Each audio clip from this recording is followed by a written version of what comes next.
አንተ ተዋጋ እያሉ ይሸሻሉ። አንተ ተዋጋ እያሉ ይሸሻሉ። ይሄ በጣም አደገኛ ነገር። መግደል መሸነፍ ነው። መግደል መዋረድ ነው። በመጀመሪያም ቃል ነበረ፣ በመጨረሻም ቃል ተበላ። መግደል መሸነፍ ነው ካላችሁ ተሸነፋችሁ ወይ? መግደል መዋረድ ነው ስትሉ በተናገራችሁበት አንደበታችሁ ጦርነት ስታወጁ ተዋረዳችሁ ወይ ወዘተ የሚለው ጥያቄ የረፈደ ነው። ግን መግደል መሸነፍ ነው መፈክር ብቻ አልነበረም። ብዙዎች ተስፋ የጣሉበት፣ ሚሊዮኖች እምነት ያሳደሩበት ንጉሳዊ ቃልም እንጂ። እንዲያም ሆኖ መግደል ፖሊሲ ሆኗል። ወታደር ደግሞ የዚህ ፖሊሲ ማስፈጸሚያ ከሆነ 5 ክረምትን ደፍኗል።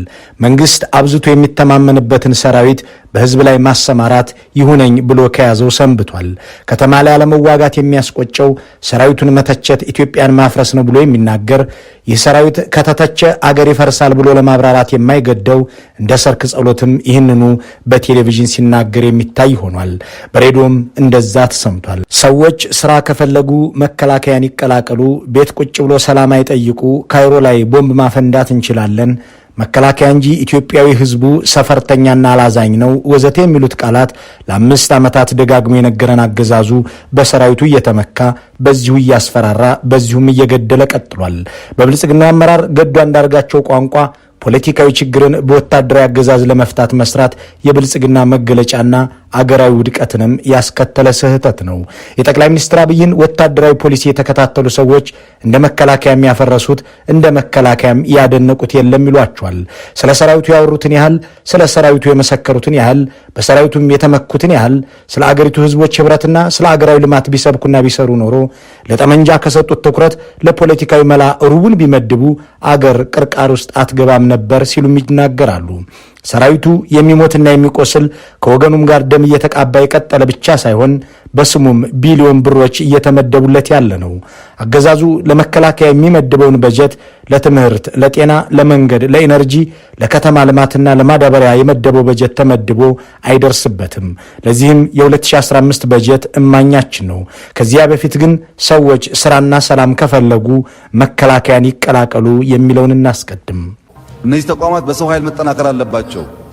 ወጣቱ መወሰን አለበት። ሰላም፣ እድገት፣ ልማት ይምጣ ሲል በእነዚህ ተቋማት ውስጥ በፖሊስ በመከላከያ መሳተፍ አስፈላጊና የዜግነት ግዴታ እንደሆነ ማመን አለበት። እንደዛ አይደለም።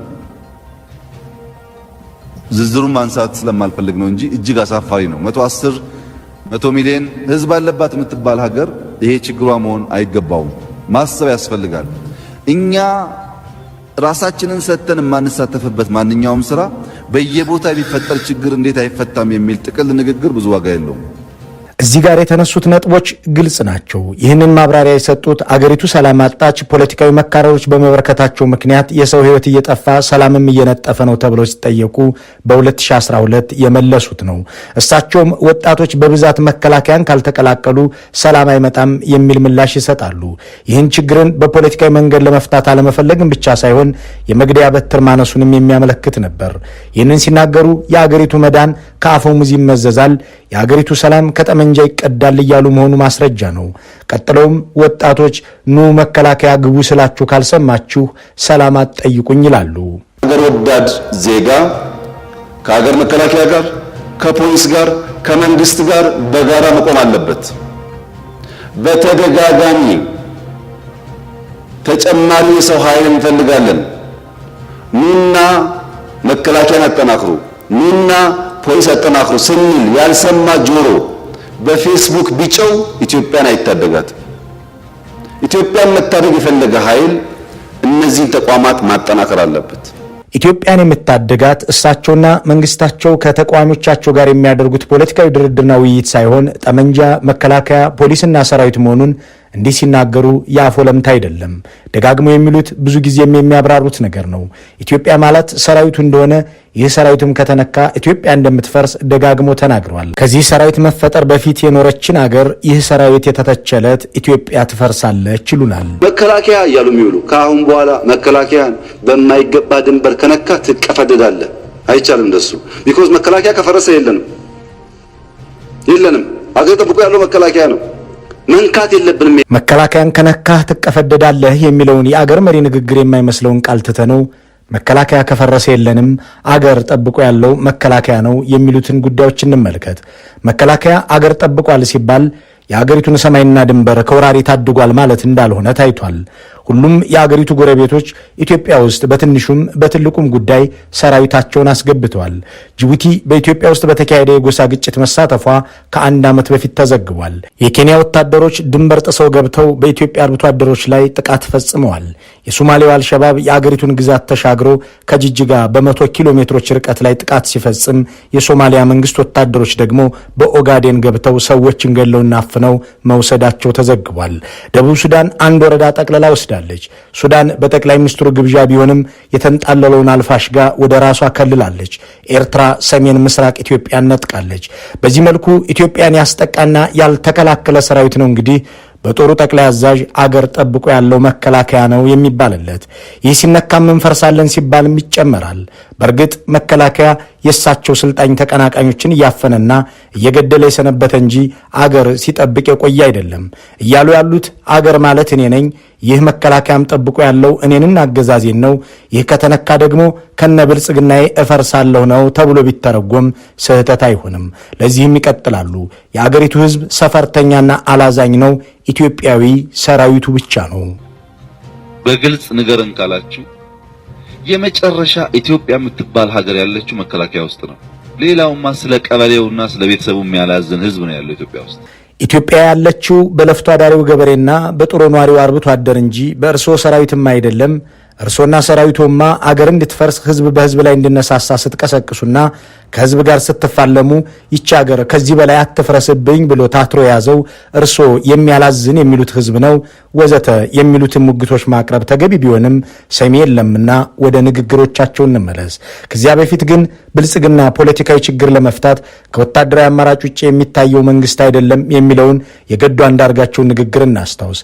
ባለፉት ዓመታት የአገሪቱ ፖለቲካዊ ጥያቄዎችና አለመግባባቶች ከወታደራዊ አማራጭ ውጭ ለመፍታት ጥረት ተደርጓል ወይ ብለን ስንጠይቅ የምናገኘው መልስ አሉታዊ ነው። ለአብነት የቀድሞ የባልደራስ ንቅናቄ መሪ የነበሩት አቶ እስክንድር ነጋ የፖለቲካ ድሎ ይፈጸማል፣ ህግ ተጥሶ ሹመትና ሀብት እየተከፋፈለ ነው፣ ይህ ይስተካከል ዘንድ መላ ይፈለግ ሲሉ አንድ ጥይት ሳይተኩሱ ጥያቄያቸውን ሲያቀርቡ ግልጽ ጦርነት ውስጥ እንገባለን ተብለዋል። አሁን ባላደራ ባደራ እንደሚባለው አይነት ጫወታ የምትጫወት ከሆነ ግን ግልጽ የሆነ ጦርነት ውስጥ እንገባለን ማለት ነው። ይሄ መታወቅ አለበት። ምክንያቱ ለፖለቲካዊ ጥያቄዎች ጠመንጃ መምዘዝ፣ ለትችት ሰይፍ ማንሳት የአገዛዙ መለኪያ ነው የሚለው ክርክር ያን የከተማ ፖለቲካዊ እንቅስቃሴ ገፍቶ ዛሬ እስክንድርን ነፍጥ አስነስቷል። የሰላማዊ በሮች ሲከረቸሙ፣ ለፖለቲካ ጥያቄዎች ታንክና መድፍ በር ላይ ሲቆም፣ ህዝብ የራሱን ደህንነት ለማስጠበቅ ሲዋደቅ በተደጋጋሚ ታይቷል። ሌላ ምሳሌ እንጥቀስ። የፖለቲካ ጥያቄዎች ተነስተው ምርጫ ይራዘም አይራዘም የሚል ክርክርም አደባባዩን ሞልቶ ከመስከረም 30 በኋላ ህገ መንግስታዊ መንግስት አይኖርም የሚል ሐሳብን መጥቶ ውይይት እየተደረገ በነበረበት በሚያዝያ 2012 መጨረሻ ሰይፍ ማስፈራሪያ ሆኖ ብቅ ብሏል። ያኔ በአዲስ አበባ ያሉ ፖለቲከኞች የሽግግር መንግስት ሲጠይቁ፣ የመቀሌዎቹ ደግሞ ምርጫው ከተራዘመ የራሳችንን ምርጫ እናደርጋለን የሚል አመክንዮ ሲያመጡ፣ የጦር ኃይሎች ጠቅላይ አዛዥ ግን ከሁለታችሁም ጋር አንላቀቅም የሚል አዋጅ ነበር ያወጡት። የጨረባ ምርጫ ለማድረግ መነሳት ሀገርንና ህዝብን ለከፍ አደጋ የሚዳርግ በመሆኑ መንግስት ሀገርንና የህዝብን ደህንነት ለመጠበቅ ሲል ወሳኝ እርምጃ ለመውሰድ ይገደዳል። ፖለቲከኞች ስልጣን እንዲይዙ ወጣቶች ማለቅ፣ እናቶች ማልቀስ፣ ቤቶች መፍረስ፣ ህዝቦች መፈናቀል የለባቸው። ፍጹም ሰላማዊ በሆነ መንገድ የፖለቲካ ጥያቄዎቻቸውን ያነሱት የአዲስ አበባዎቹ ፖለቲከኞች አቶ ልደቱ አያሌው፣ አቶ ይልቃል ጌትነት፣ አቶ በቀለ ገርባ፣ አቶ ጀዋር መሐመድና ሌሎች ከርቸሌ ገቡ። የመቀሌዎቹም ላይ ጦርነት ተከፍቶ እንደተዛተው ወጣቶች አለቁ፣ እናቶች አለቀሱ፣ ህዝቦች ተፈናቀሉ። ለፖለቲካዊ ጥያቄ ጠመንጃ ምላሽ ሲሰጥ እንዲህ ያለ ጣጣ አምጥቶ አማራ ክልል ላይ ደርሷል። በተደጋጋሚ ለተጠየቁ የፖለቲካ የመብትና የህልውና ጥያቄዎች ጠመንጃ ምላሽ ሆኗል። በእርግጥ የመከላከያው ግብር ከራሱ ህዝብ ጋር ደም መቃባትና የራሱን ህዝብ መድፈርና መዝረፍ መሆኑን ዓለም የመሰከረው ጉዳይ ሆኖ በተባበሩት መንግስታት ሳይቀር መርማሪ ኮሚሲዮን የተቋቋመበት ነው። ይህንን ራሳቸው የሰራዊቱ አባላትም አይክዱትም።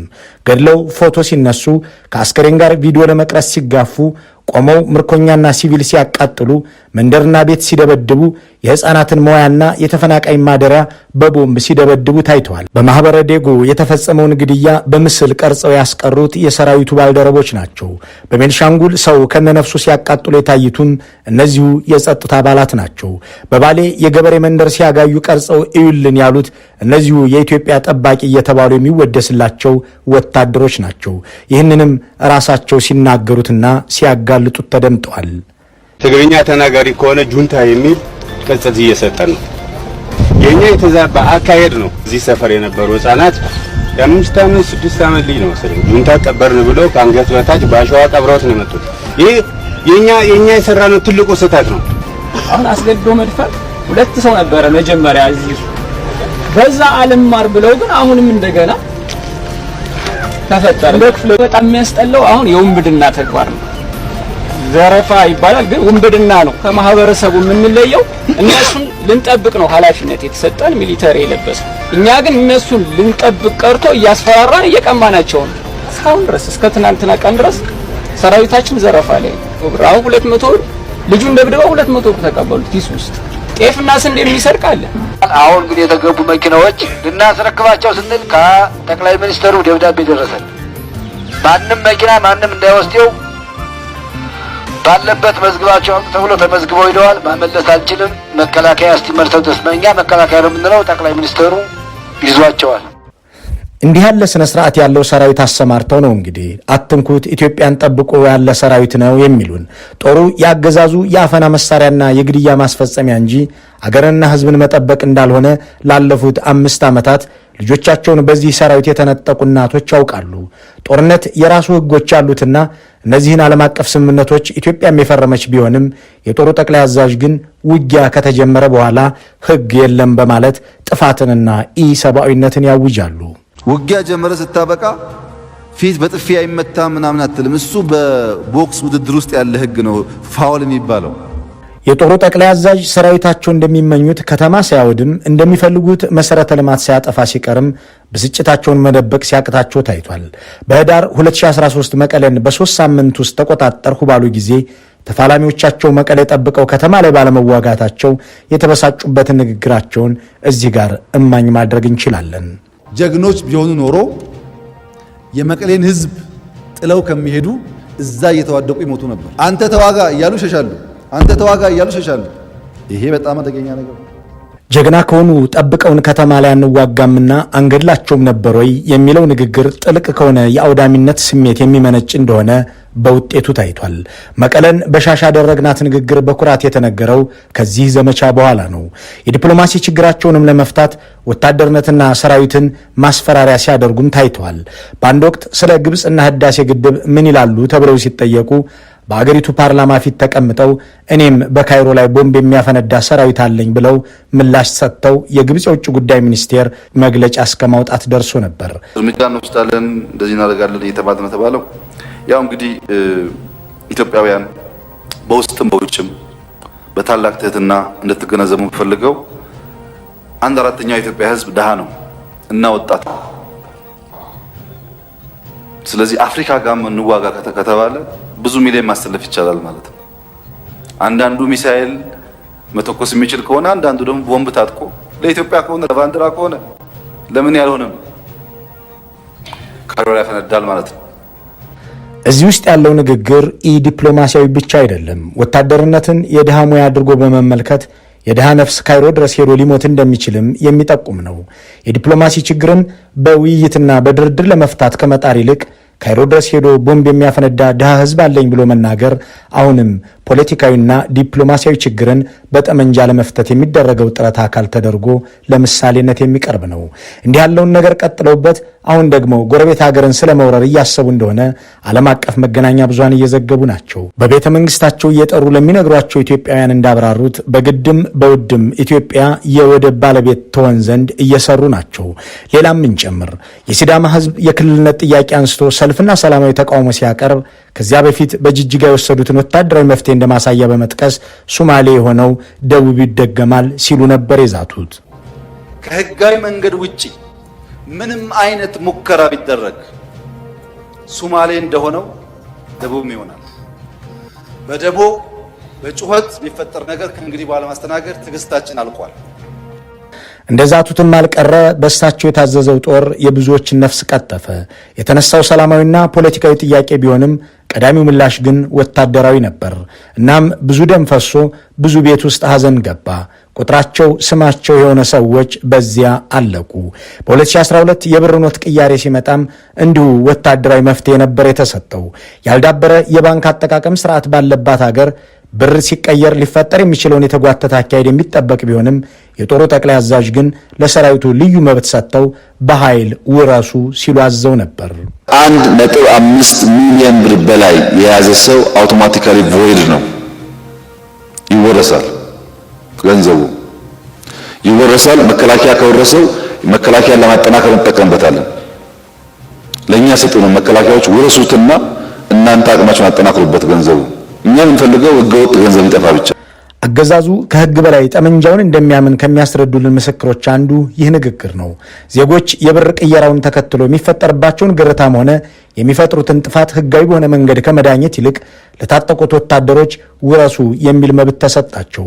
ህጋዊ በሆነ መንገድ ሰዎች ቅሬታ እንዲያቀርቡ፣ እንዲመከሩ፣ እንዲከሰሱ አሊያም መሰል ነገር እንዲያደርጉ ሰላማዊ ሁኔታዎችን ከማመቻቸት ይልቅ ውረሱ ተብለው ይኸው ሰራዊት በህዝብ ላይ እንዲዘምት ታዘዘ።